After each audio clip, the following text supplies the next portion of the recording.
ಈ ಸಿನಿಮಾದ ಹೈಲೈಟ್ ಬಗ್ಗೆ ಮಾತಾಡೋದಾದರೆ ಮೊದಲಿಗೆ ನಮ್ಮ ಕಣ್ಮುಂದೆ ಬರೋದು ಈ ಸಿನಿಮಾದ ಹೀರೋ ಅಲ್ಲು ಅರ್ಜುನ್ ರವರು. ಈ ಒಂದು ಸಿನಿಮಾದಲ್ಲಿ ಅವರ ಪರ್ಫಾರ್ಮೆನ್ಸ್ ಇಲ್ಲ ಅಂತ ಅಂದಿದ್ರೆ ಇದೊಂದು ಸಿನಿಮಾ ಅಂತ ಅನ್ನಿಸ್ಕೊಳ್ತೀನಿ. ಅಲ್ಲು ಅರ್ಜುನ್ ರವರ ಒಂದು ಶೋಲ್ಡರ್ ಹಿಂಗೆ ಎತ್ಕೊಂಡಿರುತ್ತೆ ಅಲ್ವಾ, ಅದೇ ರೀತಿ ಈ ಒಂದು ಸಿನಿಮಾನ 3.5 ಗಂಟೆಯಿಂದ ಇರೋಂಥ ಸಿನಿಮಾನ ಅವರ ಭುಜದ ಮೇಲೆ ಎತ್ಕೊಂಡು ಹೋಗಿದ್ದಾರೆ ಅಂತ ಹೇಳ್ಬೋದು.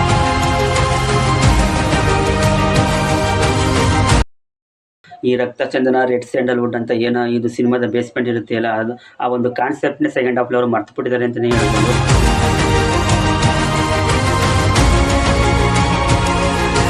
ನಮಸ್ತೆ ಗೆಳೆಯರೇ, ಎಲ್ಲರೂ ಹೇಗಿದ್ದೀರಾ? ಚೆನ್ನಾಗಿದ್ದೀರಾ ಅಂತ ಭಾವಿಸ್ತೀನಿ. ನಿಮಗೆಲ್ಲ ಗೊತ್ತಿರುವ ಹಾಗೆ ಮೋಸ್ಟ್ ಎಕ್ಸ್ಪೆಕ್ಟೆಡ್ ಅಲ್ಲು ಅರ್ಜುನ್ ರವರ ಪುಷ್ಪ 2 ಸಿನಿಮಾ ಮೊನ್ನೆ ರಿಲೀಸ್ ಆಗಿದೆ. ಎಲ್ಲ ಕಡೆ ಅದ್ಭುತವಾದ ಓಪನಿಂಗ್ ತಗೊಂಡಿದೆ ಈ ಸಿನಿಮಾ. ಫಸ್ಟ್ ಡೇ ಕಲೆಕ್ಷನ್ 295 ಕೋಟಿ ದಾಟಿದೆ ಅಂತ ಸಿನಿಮಾ ಟೀಮ್ನವರು ಹಂಚ್ಕೊಂಡಿದ್ದಾರೆ ಪೋಸ್ಟ್ ಮುಖಾಂತರ. ಆದರೆ ಫಸ್ಟ್ ಡೇ ಇಷ್ಟು ಕಲೆಕ್ಷನ್ ಮಾಡಿಲ್ಲ ಅಂತ ಇನ್ನೂ ಒಂದಷ್ಟು ಮಂದಿ ಹೇಳ್ತಾ ಇದ್ದಾರೆ. ಇದ್ರ ಬಗ್ಗೆ ಇದನ್ನು ಪಕ್ಕಕ್ಕೆ ಇಡೋಣ. ಇನ್ನು ಸಿನಿಮಾದ ವಿಚಾರಕ್ಕೆ ಬಂದರೆ ನಮ್ಮ ಕರ್ನಾಟಕದಲ್ಲಿ ಮಿಕ್ಸ್ಟೆಡ್ ಓಪನಿಂಗ್ ತಗೊಂಡಿದೆ ಈ ಸಿನಿಮಾ. ಅದರ್ ಲ್ಯಾಂಗ್ವೇಜ್ಗಳಲ್ಲಿ ಒಳ್ಳೆ ಓಪನಿಂಗ್ ತಗೊಂಡಿದೆ, ಆದರೆ ನಮ್ಮ ಕರ್ನಾಟಕದಲ್ಲಿ ಮಾತ್ರ ಮಿಕ್ಸೆಡ್ ಒಪಿನಿಯನ್ ತಗೊಂಡಿದೆ. ಹಾಗಾಗಿ ಸಿನಿಮಾನ ನೋಡಬೇಕು ಅಂತ ಹೇಳಿ ಇವತ್ತು ಹೋಗಿ ನಾನು ಸಿನಿಮಾನ ನೋಡ್ಕೊಂಡು ಬಂದೆ. 3.5 ಗಂಟೆ ಕೂತು ಈ ಒಂದು ಚಿತ್ರನ ನೋಡ್ಕೊಂಡು ಬಂದೆ. 3.5 ಗಂಟೆ ಇರೋಂಥ ಸಿನಿಮಾ ನಾನು ಇವತ್ತೇ ಫಸ್ಟು ನೋಡಿರೋದು. ಹಾಗಾಗಿ ನನ್ನ ಅನುಭವ ಹಾಗೆ ಈ ಒಂದು ಚಿತ್ರದಲ್ಲಿ ಇದ್ದಂತಹ ವಿಷಯಗಳನ್ನ ನಿಮ್ಮ ಮುಂದೆ ಹಂಚ್ಕೋತೀನಿ. ವಿಡಿಯೋ ಇಷ್ಟ ಆಗಿದ್ರೆ ಲೈಕ್ ಮಾಡಿ. ಇದೇ ಥರ ವಿಡಿಯೋಗಳಿಗಾಗಿ ನನ್ನ ಚಾನಲ್ ಸಬ್ಸ್ಕ್ರೈಬ್ ಮಾಡ್ಕೊಂಡು ಸಪೋರ್ಟ್ ಮಾಡಿ ಅಂತ ಹೇಳ್ತಾ ಇವತ್ತಿನ ವಿಡಿಯೋನ ಶುರು ಮಾಡೋಣ. ಬರೀ ಫ್ರೆಂಡ್ಸ್,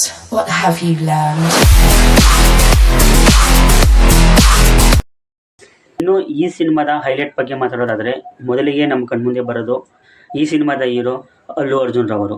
ಈ ಒಂದು ಸಿನಿಮಾದಲ್ಲಿ ಅವರ ಪರ್ಫಾರ್ಮೆನ್ಸ್ ಇಲ್ಲ ಅಂತ ಅಂದಿದ್ರೆ ಇದೊಂದು ಸಿನಿಮಾ ಅಂತ ಅನ್ನಿಸ್ಕೊಳ್ತಾ ಇರಲಿಲ್ಲ. ಯಾಕಂದರೆ ಪುಷ್ಪ 1, ಪುಷ್ಪ 2 ಅಲ್ಲಿ ನಾವು ಅಲ್ಲು ಅರ್ಜುನ್ ರವರ ಒಂದು ಶೋಲ್ಡರ್ ಹಿಂಗೆ ಎತ್ಕೊಂಡಿರುತ್ತೆ ಅಲ್ವಾ, ಅದೇ ರೀತಿ ಈ ಒಂದು ಸಿನಿಮಾನ 3.5 ಗಂಟೆಯಿಂದ ಇರೋಂಥ ಸಿನಿಮಾನ ಅವರ ಭುಜದ ಮೇಲೆ ಎತ್ಕೊಂಡು ಹೋಗಿದ್ದಾರೆ ಅಂತಲೇ ಹೇಳ್ಬೋದು.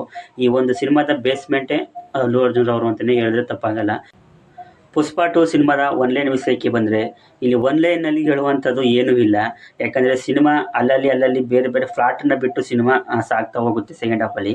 ಹಾಗಾಗಿ ಒನ್ಲೈನ್ ಇದೇ ಸ್ಟೋರಿ, ಇದೇ ಬೇಸ್ಮೆಂಟ್ ಅಂತ ಇಲ್ಲಿ ಹೇಳೋಕ್ಕಾಗಲ್ಲ. ಇಲ್ಲಿ ರಕ್ತಚಂದನ, ರೆಡ್ ಸ್ಯಾಂಡಲ್ವುಡ್ ಅನ್ನೋದನ್ನ ಪಾರ್ಟ್ 1 ಹೈಲೈಟ್ ಮಾಡಿ ತೋರಿಸಿದ್ರು. ಆದರೆ ಈ ಒಂದು ಸಿನಿಮಾದಲ್ಲಿ ಸೆಕೆಂಡ್ ಹಾಫಲ್ಲಿ ಬರೋಂತಹ ಸೀನ್ಸ್ಗಳು ಹಾಗೂ ಸಿಚುವೇಶನ್ಸ್ಗಳು ರಕ್ತಚಂದನ, ಈ ರೆಡ್ ಸ್ಯಾಂಡಲ್ವುಡ್ ಅಂತ ಏನಂತ ನಾವು ಕರಿತೀವಿ, ಅಲ್ಲು ಅರ್ಜುನ್ ಅವ್ರು ಸ್ಮಗ್ಲಿಂಗ್ ಮಾಡ್ತಾರಲ್ಲ, ಅದಕ್ಕೆ ಕನೆಕ್ಟೇ ಆಗೋದಿಲ್ಲ ಸೆಕೆಂಡ್ ಹಾಫಲ್ಲಿ. ಹಾಗಾಗಿ ಇಲ್ಲಿ ಒನ್ಲೈನ್ ಸ್ಟೋರಿ ಇದೆ ಅಂತ ಹೇಳಿ ನಾವು ಕನ್ಸಿಡರ್ ಮಾಡೋಕ್ಕಾಗಲ್ಲ. ಇನ್ನು ನೆಕ್ಸ್ಟ್ ಪಾಸಿಟಿವ್ ಪಾಯಿಂಟ್ ಬಗ್ಗೆ ಮಾತಾಡೋದಾದರೆ ಈ ಚಿತ್ರದ ಫಸ್ಟ್ ಹಾಫ್ ಅಂತಲೇ ಹೇಳ್ಬೋದು. ಫಸ್ಟ್ ಹಾಫು ಫುಲ್ಲು ಎಂಗೇಜಿಂಗ್ ಆಗಿದೆ. ಹೀರೋ ಬಿಲ್ಡಪ್ ಬಿಟ್ಟರೆ ಇನ್ನುಳಿದಂತಹ ಸೀನ್ಸ್ಗಳು, ಬಿಸ್ನೆಸ್ ಡೀಲ್ ಮಾಡುವಂತಹ ಸೀನ್ಸ್ಗಳು, ಪೊಲೀಸ್ ಸ್ಟೇಷನ್ ಸೀನ್ಸ್ಗಳು ಹಾಗೂ ಅಲ್ಲು ಅರ್ಜುನ್ ರವರ ಪರ್ಫಾರ್ಮೆನ್ಸು ಇವೆಲ್ಲ ಫಸ್ಟ್ ಹಾಫು ಫುಲ್ ಎಂಗೇಜಿಂಗ್ ಆಗಿ ತಗೊಂಡೋಯ್ತು. 1 hour 40 minutes ಏನೋ ಇದೆ ಫಸ್ಟ್ ಹಾಫು, ಆದರೂ ಸ್ವಲ್ಪ ಎಂಗೇಜಿಂಗ್ ಆಗಿ ತಗೊಂಡೋಯ್ತು ಸಿನಿಮಾ ಅಂತ ಹೇಳ್ಬೋದು. ಇಂಟರ್ವ್ಯೂರಲ್ಲಿ ಕ್ಯೂರಿಯಾಸಿಟಿ ಬಿಲ್ಡ್ ಮಾಡಿಕೊಡುತ್ತೆ ಸಿನಿಮಾ. ಅದು ನೆಕ್ಸ್ಟು ಬರೋಂಥ ಸೆಕೆಂಡ್ ಹಾಫಲ್ಲಿ ಆ ಒಂದು ಕ್ಯೂರಿಯಾಸಿಟಿ ಏನಿರುತ್ತೋ ಅದನ್ನು ಬರೀ 10 ನಿಮಿಷದಲ್ಲಿ ಅದನ್ನು ಮುಗಿಸ್ತಾರೆ. ಅಲ್ಲಿಂದ ಮುಂದಕ್ಕೆ ಕಥೆನೇ ಬಿಟ್ಟು ಸಿನಿಮಾ ಸಾಗುತ್ತೆ ಅಂತಲೇ ಹೇಳ್ಬೋದು. ಅಲ್ಲಿ ಬರುವಂಥ ಸಿಚುವೇಶನ್ಸ್ಗಳು, ಎಲಿವೇಶನ್ಸ್ಗಳು ಅನ್ನೋದು ಏನೋ ಸಿನಿಮಾದಲ್ಲಿ ಅಷ್ಟೇನು ವರ್ಕ್ ಆಗಿಲ್ಲ ಅಂತಲೇ ಹೇಳ್ಬೋದು. ಎಕ್ಸ್ಪೆಷಲಿ ನನಗೆ ವರ್ಕ್ ಆಗಿಲ್ಲ ಅಂತ ಹೇಳ್ಬೋದು.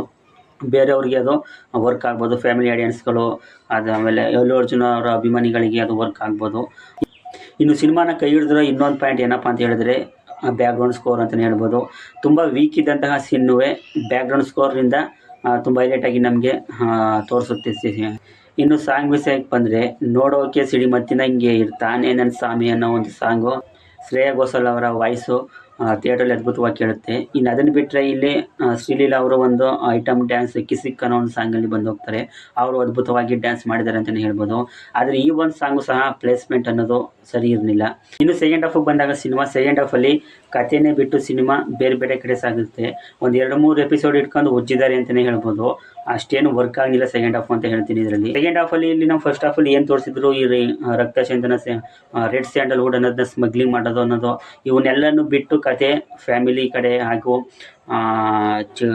ಅಣ್ಣನ ಮಗಳ ಕಡೆ ಅಂದ್ಕೊಂಡು ಅದು ಸಿನಿಮಾ ತಿರುಗಿಕೊಂಡು ಹೋಗುತ್ತೆ. ಆಮೇಲೆ ಸಿನಿಮಾ ಸ್ಟಾರ್ಟಿಂಗಲ್ಲಿ ಜಪಾನಲ್ಲಿ ಒಂದು ಫೈಟ್ ನಡೆಯುತ್ತೆ. ಅಲ್ಲೇ ಅಲ್ಲು ಅರ್ಜುನ್ ಅವರ ಎಂಟ್ರಿ ಆಗೋದು. ಆ ಸೀನು ಸಿನಿಮಾ ಪೂರ್ತಿ ಎಲ್ಲೂ ಕನೆಕ್ಟೇ ಆಗೋದಿಲ್ಲ. ಸುಮ್ಮನೆ ಆ ಒಂದು ಸೀನ್ನ ಹೀರೋ ಎಂಟ್ರಿಗೋಸ್ಕರ ಒಂದು ಸೀನ್ನ ತಗೊಂಡಿದ್ದಾರೆ. ಜಪಾನ್ ಅನ್ನೋ ಒಂದು ಕಾನ್ಸೆಪ್ಟ್ ತಗೊಂಡಿದ್ದಾರೆ ಅಂತ ಅನಿಸುತ್ತೆ. ಆ ಸೀನು ಏನು ಸಿನಿಮಾ ಪೂರ್ತಿ 3.5 ಗಂಟೆ ಇರೋಂಥ ಸಿನಿಮಾದಲ್ಲಿ ಎಲ್ಲೂ ಆ ಒಂದು ಸೀನ್ ಕನೆಕ್ಟ್ ಆಗಲ್ಲ. ಆ ಒಂದು ಸೀನ್ ಯಾಕೆ ಇಟ್ಟಿದ್ರು ಅಂತಲೇ ಗೊತ್ತಾಗಲ್ಲ. ಹಾಗೆ ಇನ್ನು ಇದ್ದಂತಹ ಒಂದಷ್ಟು ಸೀನ್ಸ್ಗಳು ಸಿನಿಮಾದಲ್ಲಿಲ್ಲ. ಅವೆಲ್ಲ ಪಾರ್ಟ್ 3 ಇರ್ಬೋದೇನೋ. ಆ ಸೀನ್ಸ್ಗಳು ಇಲ್ಲ. ಇನ್ನು ಸಾಂಗ್ಗಳು ಅಷ್ಟೇ ಸ್ವಲ್ಪ ಕಟ್ಟು. ಅಲ್ಲು ಅರ್ಜುನ್ ರವರು ಪುಷ್ಪ ಸಾಂಗ್ ಅಂತ ಟೈಟಲ್ ಸಾಂಗ್ ಏನಿದೆ, ಆ ಒಂದು ಸಾಂಗಲ್ಲಿ ಅವರು 2 ಸ್ಟೆಪ್ ಹಾಕಿದ್ರು. ಅದರಲ್ಲಿ ಒಂದು ಸ್ಟೆಪ್ ಮಾತ್ರ ಸಿನಿಮಾದಲ್ಲಿದೆ, ಇನ್ನೊಂದು ಸ್ಟೆಪ್ ಇಲ್ಲ. ಇನ್ನು ಶಿವಲ್ಲಿ ಸಾಂಗು ಅಷ್ಟೇ, ಅದು ಕಟ್ಟು ಅಂತಲೇ ಹೇಳ್ಬೋದು. ಸಿನಿಮಾ ಇಲ್ಲಿ ಹೇಳಬೇಕು ಅಂದರೆ ಸಾಂಗ್ಗಳು ಸುಮ್ಮನೆ ಸಾಂಗ್ಸ್ ಬೇಕು ಅಂತ ಇಟ್ಟಿದ್ದಾರೆ ಹೊರತು ಅದಕ್ಕೆ ಒಂದು ಸರಿಯಾದ ಪ್ಲೇಸ್ಮೆಂಟ್ ಅಂತ ಏನೂ ಇಲ್ಲ. ಎಲ್ಲಿ ಬೇಕಲ್ಲಿ ಸಾಂಗ್ನ ತುರುಕ್ತಾರೆ, ಎಲ್ಲಿ ಬೇಕಲ್ಲಿ ಸಿನಿಮಾ ಈ ಸೆಕೆಂಡ್ ಹಾಫಲ್ಲಿ ಮಾತ್ರ ಏನು ಬೇಕು ಅದನ್ನು ಬರ್ಕೊಂಡು ಹೋಗಿದ್ದಾರೆ ಸುಕುಮಾರ್ ಅವರು. ಪಾರ್ಟ್ 1 ನಮಗೆ ಏನೋ ಇದು ಈಗೋ ಕ್ಲಾಸಸ್ ಅಂತ ತೋರಿಸ್ಕೊಟ್ಟಿರೋ ಕ್ಲೈಮ್ಯಾಕ್ಸಲ್ಲಿ ಸಿಕಾವತ್ತು ಪೊಲೀಸ್ ಆಫೀಸರ್ ಅವರ ಕ್ಯಾರೆಕ್ಟರ್ ಏನಿತ್ತು ಅದನ್ನು ಇಲ್ಲಿ ಕಾಮಿಡಿ ಪೀಸ್ ಮಾಡಾಕ್ಬಿಟ್ಟಿದ್ದಾರೆ. ತುಂಬ ಸೀರಿಯಸ್ ಆಗಿ ತೋರಿಸ್ಬೇಕಾಗಿದ್ದಂಥ ಕ್ಯಾರೆಕ್ಟರ್ನ ಕಾಮಿಡಿ ಪೀಸ್ ಮಾಡಾಕ್ಬಿಟ್ಟಿದ್ದಾರೆ ಈ ಸಿನಿಮಾಲಿ. ಅದೊಂದು ಇಲ್ಲಿ ನೆಗೆಟಿವ್ ಪಾಯಿಂಟ್ ಅಂತಲೇ ಹೇಳ್ಬೋದು. ಸಿಕಾವತ್ ಅನ್ನೋ ಕ್ಯಾರೆಕ್ಟರು ಸೆಕೆಂಡ್ ಹಾಫಲ್ಲಿ ಬರೋದೇ ಇಲ್ಲ ಅಂತಲೇ ಹೇಳ್ಬೋದು. ಈ ರಕ್ತಚಂದನ, ರೆಡ್ ಸ್ಯಾಂಡಲ್ವುಡ್ ಅಂತ ಏನೋ ಇದು ಸಿನಿಮಾದ ಬೇಸ್ಮೆಂಟ್ ಇರುತ್ತೆ ಅಲ್ಲ, ಅದು ಆ ಒಂದು ಕಾನ್ಸೆಪ್ಟ್ನೇ ಸೆಕೆಂಡ್ ಹಾಫಲ್ಲಿ ಅವರು ಮರ್ತುಬಿಟ್ಟಿದ್ದಾರೆ ಅಂತಲೇ ಹೇಳ್ಬೋದು. ಓವರಾಲಾಗಿ ಹೇಳಬೇಕಾದ್ರೆ ಸಿನಿಮಾ ಡೀಸೆಂಟ್ ವಾಚ್ ಅಂತಲೇ ಹೇಳ್ಬೋದು. ಅಲ್ಲು ಅರ್ಜುನ್ ಅಭಿಮಾನಿಗಳಿಗೆ ಹಾಗೂ ಅಲ್ಲು ಅರ್ಜುನ್ ಅವರ ಆಕ್ಷನ್ ಸೀನ್ಸ್ನ ಇಷ್ಟಪಡುವಂಥವ್ರಿಗೆ ಈ ಒಂದು ಸಿನಿಮಾ ಇಷ್ಟ ಆಗ್ಬೋದು. ಆದರೆ ನೀವು ಕೂಡ ಪುಷ್ಪ 2 ಸಿನಿಮಾ ನೋಡಿದರೆ ಹೇಗೆ ಅನಿಸ್ತು ಅಂತ ಕಮೆಂಟ್ ಮಾಡಿ ತಿಳಿಸ್ಕೊಡಿ. ಇದೇ ಥರ ವೀಡಿಯೋಗಳಿಗೆ ನನ್ನ ಚಾನಲ್ ಸಬ್ಸ್ಕ್ರೈಬ್ ಮಾಡ್ಕೊಂಡು ಸಪೋರ್ಟ್ ಮಾಡಿ. ಸಿಗೋಣ ಮುಂದಿನ ವೀಡಿಯೋದಲ್ಲಿ. ಬಾಯ್.